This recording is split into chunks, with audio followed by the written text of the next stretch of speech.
আল্লাহর নবী মক্কার সব কাফেরদেরকে ডাক দিলেন সাফা পাহাড়ের পাদদেশে, হে মক্কার কাফেররা, আমি যদি মুহাম্মদুর রাসূলুল্লাহ তোমাদেরকে বলি পাহাড়ের ওই পাশে শত্রু দল তোমাদের জন্য অপেক্ষা করছে, একটু পরেই তোমাদের উপর আক্রমণ করবে, তোমরা কি বিশ্বাস করবে? সাথে সাথে মক্কার আবু লাহাব, আবু জাহেল সব এক বাক্যে ডাক দিয়ে বলল, ইয়া মুহাম্মদ, জীবনে কখনো আপনি মিথ্যা কথা বলেন নাই, অতএব আপনি যা কিছু বলবেন সব সত্য কথা বলবেন, কখনোই আপনি মিথ্যা বলেন না। সুবহানাল্লাহ। আল্লাহর নবী জীবনে কখনো মিথ্যা বলে নাই। মক্কার মানুষ আল্লাহর নবীকে কয়েকটা কথা বলল। এক নম্বর, তারা বলতো যে লোকটা পাগল, নাউজুবিল্লাহ। দুই নম্বর, তারা বলতো লোকটা জাদুকর। আরো বলতো লোকটা গণক, জ্যোতিষী। এই ধরনের কথা তারা বলতো মক্কার আবু জাহেল, উতবা, সাইবা সবাই। কিন্তু আপনি একটা প্রমাণ দেখাতে পারবেন না, একটা শব্দ দেখাতে পারবেন না মক্কার কোন কাফের আল্লাহর নবীকে মিথ্যাবাদী বলতে পারে না। কোন কাফের এত বিরোধিতা তারা করেছে, কিন্তু কখনোই তারা আল্লাহর নবীকে মিথ্যাবাদী, মিথ্যুক এই কথা বলতে পারে না। এই কথা তারা বলে নাই। আল্লাহর নবীকে তারা পাগল বলেছে, জাদুকর বলেছে, কিন্তু কখনো মিথ্যাবাদী বলে নাই।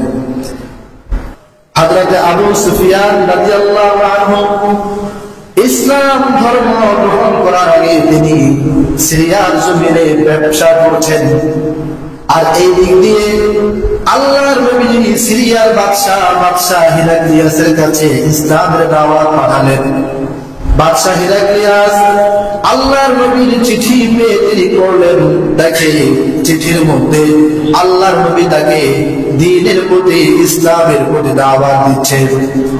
বাদশাহ হিরাক্লিয়াস তিনি ঘোষণা করলেন, এই সিরিয়ার ভূখণ্ডে মক্কার জমিনের কোন মানুষ আছে, তাকে আমার দরবারে উপস্থিত করো।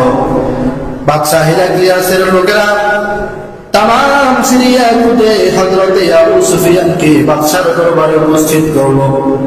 তখন আবু সুফিয়ান মুসলমান হননি।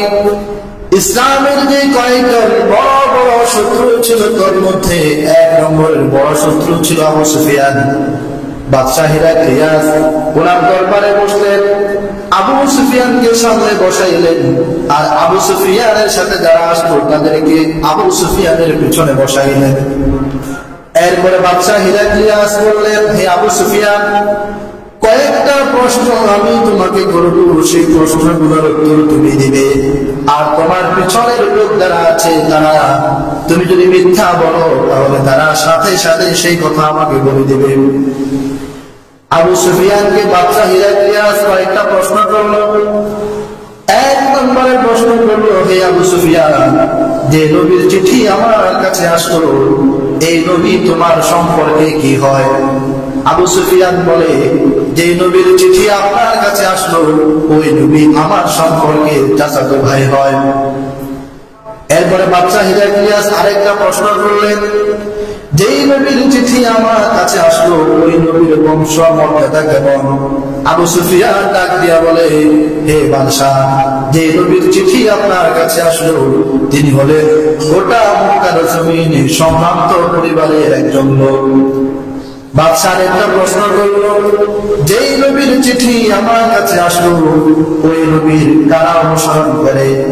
যারা ধনী ধনাঢ্য ব্যক্তি তারা তার অনুসরণ করে, নাকি গরিবেরা তার অনুসরণ করে? আবু সুফিয়ান বলল, গরিবেরা তার অনুসরণ করে। এইভাবে কয়েকটা প্রশ্ন করতে করতে এক পর্যায়ে বাদশাহ ডাক দিয়া বললেন, হে আবু সুফিয়ান, যে নবীর চিঠি আমার কাছে আসলো, ওই নবী জীবনে কি কখনো তোমাদের সাথে মিথ্যা কথা বলেছেন?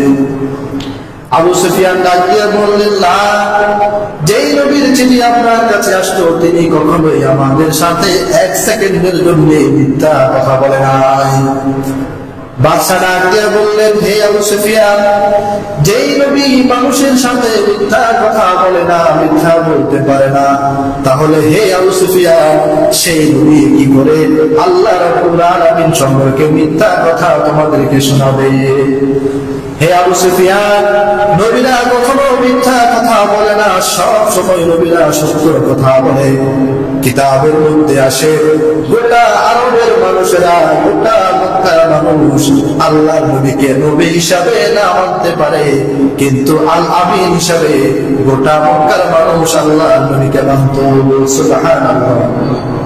তিনি কখনো মিথ্যা বলতেন না। সাহাবায়ে কেরাম ওনাদের অভ্যাস ছিল, তারাও কখনো মিথ্যা বলতেন না। কখনো যদি মিথ্যা বলা হয়ে যেত তো সাথে সাথে তারা তাওবা করে নিত। মিথ্যা এত ভয়াবহ